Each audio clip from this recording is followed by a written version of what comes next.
যখন জান্নাতীরা সব জান্নাতে চলে যাবে, তখন জান্নাতও তালা পড়ে যাবে, জাহান্নামও তালা পড়ে যাবে।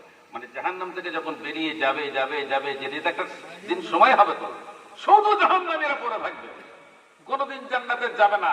এরকম পরিস্থিতিতে দুটো জায়গাতে তালা পড়ে যাবে। আল্লাহ তাআলা 70টা পর্দার আড়াল থেকে এসে এবার জান্নাতীদেরকে আওয়াজ দেবেন। কটা পর্দা বললাম?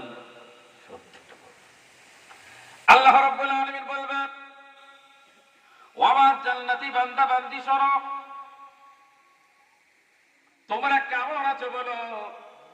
কে জিজ্ঞাসা করবে? আল্লাহ জিজ্ঞাসা করবে। তাহলে আল্লাহ কত জান্নাতীদেরকে ভালোবাসে? একটা হচ্ছে যেখানে শান্তি আর শান্তি, তার নাম হলো জান্নাত।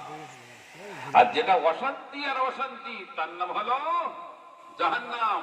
আর যে জায়গাটা শান্তি আর অশান্তি দুটোই আছে, তার নাম হলো দুনিয়া। বুঝতে পারে? যেতে পারে পুরো শান্তি হবে না, শুধু অশান্তি, এটাও তার উপর যাবে না। শান্তি অশান্তি মিলিয়ে হলো দুনিয়া।